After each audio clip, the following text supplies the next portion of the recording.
بہت سالوں بعد کسی اس طرح محفل میں اسٹوڈنٹ کے ساتھ انٹریکشن ہو رہی ہے.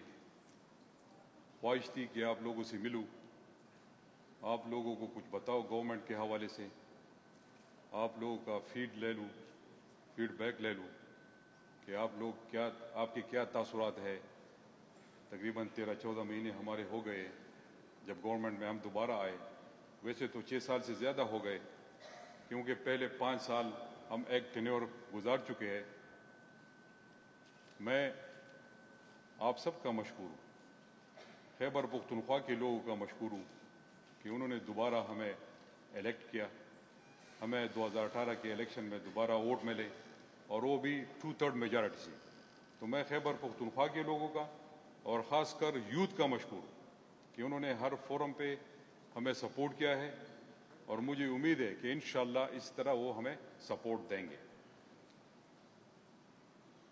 تقریباً 1999 میں جب میں نے اپنی تعلیم مکمل کی, میں سی آنرز کی ایگریکلچر یونیورسٹی سے پشاور سے, اور اسی طرح ہم بیٹھے تھے ہال میں اور ہمیں ڈگریاں مل رہی تھی. تو آج مجھے وہ 1999 والا قصہ اور دن یاد آ گیا ہے کہ میں کبھی اسٹوڈنٹ رہا. اس کے بعد پھر ہم پالیٹکس میں آ گئے. 2005 میں پہلی دفعہ الیکشن لڑا, ناظم الیکٹ ہوا. اس کے بعد پھر پی ٹی آئی جوائن کی چونکہ میرا تعلق سوات سے ہے, اور 2006-07 میں انسرجنسی سوات میں شروع ہوئی.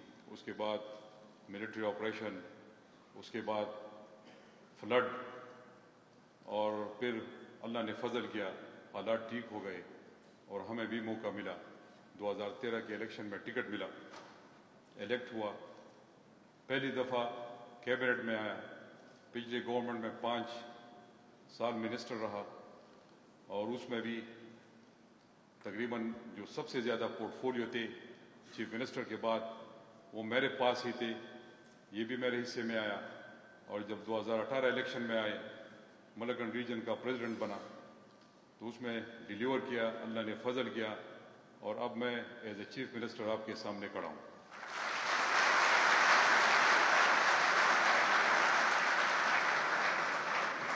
یہ تو شارٹ ہسٹری تھی میری. اس کے بعد میں آتا ہوں اپنے اس حکومت کی کارکردگی کے حوالے سے. جب ہمیں حکومت ملی تو اس دفعہ صوبہ بھی بڑا ملا کیونکہ فاٹا مرجر, نیولی مرج ڈسٹرکٹس اب اسے ہم کہتے ہیں, جو ایک چیلنجنگ ٹاسک تھا میرے لیے اور میرے گورنمنٹ کے لیے. دنیا کی نگاہیں نظریں اس پر تھی کہ یہ کس طرح کریں گے, کیونکہ 7 اضلاع پہ مشتمل علاقہ جو تقریباً 16-17 سال سے جنگ زدہ رہا, تباہ حال رہا, اور اس کو خیبر پختونخوا میں ضم کرنا, اس کا مرجر ہونا, اس کا انٹیگریشن ہونا, یہ ایک بہت بڑا چیلنجنگ ٹاسک تھا. لیکن میں اپنے اللہ کا بڑا مشکور ہوں کہ اللہ تعالیٰ نے ہمیں یہ موقع دیا, مجھے اور میری ٹیم کو اور جتنی بھی اسٹیک ہولڈرز تھے ہمارے ساتھ, ہم نے ڈیلیور کیا. اور الحمدللہ وہ علاقہ جو کبھی جنگ زدہ رہا اب امن کی طرف جا رہا ہے اور باقاعدہ طور پر وہ خیبر پختونخوا کا حصہ ہو چکا ہے. تو یہ ایک بہت بڑا چیلنج تھا. اور پھر اس میں سے اینٹی مرجر ایلیمنٹ, اور اس کے علاوہ بہت سے لوگ, مطلب کچھ پختونوں کے نام پہ سیاست کرنے والے لوگ, ان کا بہت بڑا ایکٹیو رول تھا وہاں پر. اور ایسے حالات میں فاٹا کے مرجر کو سموتھلی اس کو کرنا یہ بہت بڑا چیلنج تھا, اور الحمدللہ ہم نے اس کو کور کر لیا. اور پھر اس میں سے آخری جو سیگمنٹ تھا, پہلی دفعہ تاریخ میں وہاں پر پروونشل اسمبلی کے انتخابات منعقد کرائے گئے, اور وہ فیئر فری الیکشن جس میں ہم نے بالکل انٹرفیئر نہیں کیا. سب میڈیا کے دوست یہاں پر موجود ہیں, یہ ان کے گواہ ہے کہ بالکل فری اینڈ فیئر الیکشن ہم نے کروایا. اور الحمدللہ وہاں سے اب پروونشل اسمبلی کے ممبران ہمارے پروونشل اسمبلی میں موجود ہے جو اپنے علاقے کے لیے آواز بھی اٹھا سکتے ہیں, جو ان کے مسائل ہے ان پہ بھی بات کر سکتے ہیں, اور ہمارے دروازے ان کے لیے کھلے ہیں. تو یہ ایک تاریخ ساز ایونٹ تھا جو ہم نے کیا. اس کے بعد چونکہ پچھلے 5 سال میں ہم حکومت میں رہے تو جو اصلاحات ریفارمز ہم لائے تھے اس کو اب ہم نے آگے کی طرف لے کر جانا ہے. جس طرح ہم اب اس سوچ میں پڑے ہوئے تھے کہ ہم اپنے ریونیو کو کس طرح زیادہ کر سکتے ہیں, تو ہمارے پاس 3 ایسے ڈپارٹمنٹ ہیں جس میں ریونیو جنریٹ ہو سکتی ہے. نمبر 1 ٹورزم, اور اس کے بعد مائنز اینڈ منرلز اور انرجی سیکٹر.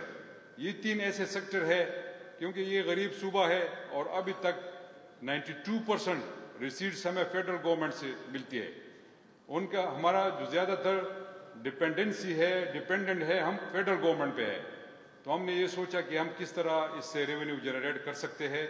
تو تاریخ میں پہلی دفعہ ہم نے ٹورزم ایکٹ پاس کیا. اب ہم ٹورزم زون کی طرف جا رہے ہیں جو وہاں پر ہم ایک علاقے کو سلیکٹ کریں گے اور اس پر پھر فارن انویسٹمنٹ آئے گی تو اس سے ہم لوکل ریونیو جنریٹ کر سکتے ہیں.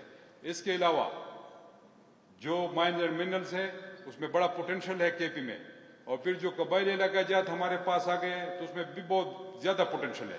تو اس پہ لگے ہوئے ہیں کہ ہم میکینیکل کی طرف جائیں, بلاسٹنگ وغیرہ یا جو ہمارا طریقہ کار ہے اس سے ہم نکل سکے. اور پہلی دفعہ جو ایکٹ ہم لا رہے ہیں اس میں فارن انویسٹمنٹ کی کوئی اس نہیں تھا, تو اس کو ہم اس میں اب انٹر کر رہے ہیں. تو اس سے بھی انشاءاللہ ہماری ریونیو زیادہ ہو جائے گی. اور اس کے ساتھ ساتھ جو انرجی سیکٹر ہے اس میں بڑا پوٹینشیل ہے. ایڈوائزر صاحب یہاں پر موجود ہے. پہلی دفعہ ہم نے ویلنگ کا کنسپٹ اپنایا.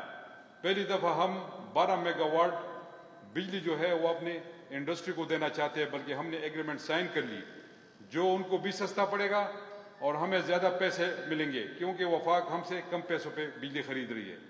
تو یہ اس سے ایک انڈسٹری چلی گی.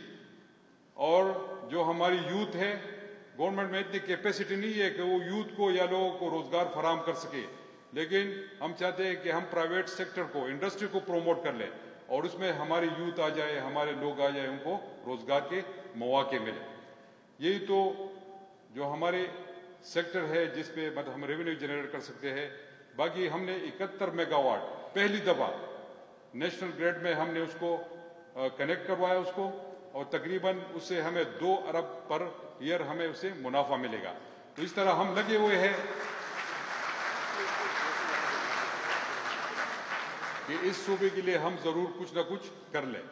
اس کے ساتھ ہی ساتھ روزگار کے حوالے سے پہلی دفعہ تورخم بارڈر کو ہم نے 24/7 اس کو کھول دیا تاکہ ہم سینٹرل ایشیا تک ہماری رسائی ہو, اور خیبر پختونخوا اور خاص کر پشاور جو ہب ہے اس کو ہم روزگار کے حوالے سے, کاروبار کے حوالے سے اس کو ہب بنانا چاہتے ہیں. اس میں بڑا پوٹینشیل ہے, تاریخی شہر ہے اور بالکل افغانستان کے ساتھ لگا ہوا ہے. ہمارے ساتھ یہی پوٹینشیل ہے کہ جتنے بھی ہمارے بارڈرز ہیں, چاہے وہ خارلاچے ہو, چاہے وہ غلام خان ہو, ان کو ہم کنیکٹ کر سکے اور اس سے ہمیں اور بھی روزگار کے مواقع مل سکے. جو یوتھ یہاں پر بیٹھی ہوئی ہے, ایک تو وہاں پر فاٹا میں قبائلی علاقے جات میں آلریڈی ہم نے انصاف روزگار اسکیم آلریڈی شروع کیا ہوا ہے. اس کو اب ہم یہاں پر کے پی میں جو سیٹل ایریا ہے اس کی طرف آنا چاہتے ہیں تاکہ ہمارے یوتھ کو بھی پیسے ملے, ہمارے یوتھ کو سپورٹ ملے, ہمارے جو کاروباری طبقہ ہے اس کو سپورٹ ملے تاکہ ہم اس کو بھی اٹھا سکیں ساتھ ساتھ. اس کے علاوہ جو 13-14 مہینوں میں ہم نے اور کام کیے ہیں ایجوکیشن اور ہیلتھ کے حوالے سے. اب کوالٹی ایجوکیشن پہ فوکس ہے کہ کس طرح سے ہم اپنے کوالٹی آف ایجوکیشن کو بہتر کر سکتے ہیں. بہت سے جو اسکولوں میں کمی آتی تقریباً 9,000 کے قریب, اب اس تقریباً 13-14 مہینوں میں ہم نے ان کو جو مسنگ فیسلٹیز ہے اس کو تقریباً ہم نے کور کر لیا ہے. اور اس کے ساتھ ساتھ کالجز پہ لگے ہوئے, ہمیں پتہ ہے ہماری آبادی بہت زیادہ تیزی سے جا رہی ہے. آپ سب کو پتہ ہے, یہاں پر اسٹوڈنٹ سب موجود ہے, آپ کو مجھ سے بہتر ہوگا, آپ فیس بک دیکھتے رہتے ہیں, میڈیا پہ جاتے, میڈیا کو دیکھتے فالو کرتے ہیں. تو یہ ایک سیکٹر ایسا ہے کہ اب ہم نے اس پہ بھی فوکس کرنا ہے کہ جتنے بھی کالجز ہیں ہم بنا سکتے ہیں تاکہ اپنے یوتھ کو ایجوکیٹ کر سکے. اور یہ بھی ایک نعرہ تھا ہمارا کہ ہم ایجوکیشن فری فار آل, اور اس کے ساتھ ساتھ ہیلتھ کی فیسلٹیز, یہ پرائیورٹی ہے پاکستان تحریک انصاف کی. اور پچھلی گورنمنٹ میں بھی ہم نے اس پہ کام کیا تھا اور اس پہ بھی ہم انشاءاللہ کام کرنے جا رہے ہیں. اس کے علاوہ ٹورزم کے حوالے سے میں نے بات کی تو سوات موٹر وے اس کا ایک فیز 1 کمپلیٹ ہو چکا ہے. اب ہم اگلے فیز پہ جائیں گے تاکہ ٹورسٹ جو آ سکتے ہیں، اب تو ڈومیسٹک اس ٹورزم پہ فوکس ہے، لیکن انشاءاللہ ایک دن آئے گا کہ باہر سے لوگ آئیں گے اور انجوائے کریں گے، ہماری ٹورزم بوسٹ کرے گی اور انشاءاللہ اس سے ریونیو جنریٹ ہو جائے گی۔ اس کے علاوہ Peshawar to D I Khan motorway proposed ہے ساؤتھ کی طرف۔ ہم چاہتے ہیں کہ ہم ایکسپریس وے جس طرح ہم نے ملکن کی طرف پچھلی حکومت میں بنوائی تھی، تو اس طرح اس کو بھی ہم کرنا چاہتے ہیں، جو سی پیک روٹ کو ہم ٹچ کرنا چاہتے ہیں، تاکہ ایک تو آسانی ہو لوگوں کو، اور دوسرا جو ہمارے روزگار انڈسٹری کے حوالے سے اس میں بھی ہمیں سی پیک روٹ کے ساتھ منسلک ہو جائے تاکہ ہمیں آسانی ہو، اور ساتھ ساتھ اس سے ہمارے یہ فائدہ بھی ہوگا کہ جتنی بھی ہمارے بارڈرز ہیں، جو میں نے پہلے ذکر کیا غلام خان کا، تورخم کا، اس کے لیے تو آلریڈی خیبر پاس اکنامک کریڈور پروپوزڈ ہے، انشاءاللہ اس پہ جلد کام شروع ہو جائے گا، تو اس کو ہم کنیکٹ کر کے یہ پورا جو خیبر پختونخوا ہے انشاءاللہ اس کو ہم موٹر ویز ایکسپریس ویز میں انشاءاللہ اس کو کنیکٹ کروائیں گے۔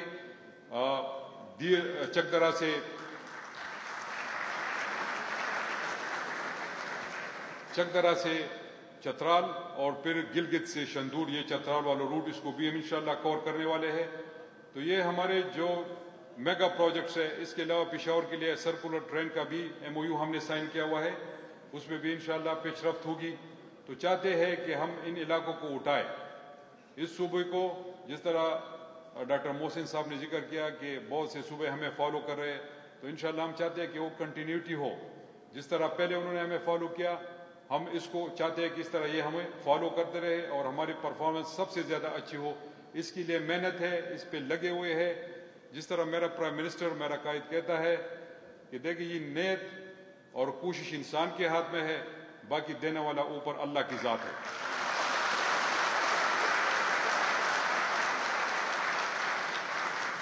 تو ہماری یہی کوشش ہوگی کہ ہم اس صوبے کے لیے کچھ کریں۔ میں زیادہ ٹائم نہیں لوں گا آپ کا، لیکن ایک آخری بات، جو ہم اصلاحات کی بات کرتے ہیں، ریفارمز کی بات کرتے ہیں، اور جس طرح جو ہمارے ڈاکٹر صاحبان ہم سے خفا ہے آج کل، وہ RHA اور DHA ریجنل ہیلتھ اتھارٹی اور ڈسٹرکٹ ہیلتھ اتھارٹی کے حوالے سے ان کے تحفظات ہیں۔ میں نے میڈیا کے 2 سیاح پر موجود ہے، ان کے ساتھ اکثر میری ملاقات ہوتی رہتی ہے، کبھی پریس کانفرنس میں، کبھی ایونٹ میں ملاقات ہو جاتی ہے، تو میں ان کے وساطت سے بار بار میں نے کہا ہوا ہے، آج بھی میری گورنمنٹ اور میرے دروازے ڈاکٹر صاحبان کے لیے کھلے ہیں۔ اگر ان کی کوئی جینون گریونسز ہے تو ان کو دور کرنے کے لیے میں تیار ہوں، لیکن اگر کوئی یہ سمجھے کہ نہیں حکومت اصلاحات نہیں کرے گی اور یہ صرف ہماری سنے گی، تو میرے خیال میں وہ غلطی پر ہے۔ ہم اپنی جو ریفارمز ایجنڈا ہے، جس پر ہمیں ووٹ دوبارہ ملے ہیں، اس ریفارمز کو ہم ضرور کریں گے، اس کو لاگو کریں گے۔ ہاں، اگر کسی کی جینون گریونسز ہے تو آ سکتے ہیں، ہم ان سے بات کر سکتے ہیں۔ تو یہ کچھ چیزیں تھیں جو آپ سے ڈسکس کرنی تھی، تاکہ آپ کو بھی پتہ چلے کہ ہم کیا کر رہے ہیں۔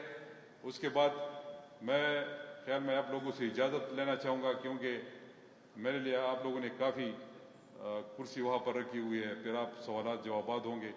تو ایک دفعہ پھر آپ سب کا شکریہ۔ Thank you. پاکستان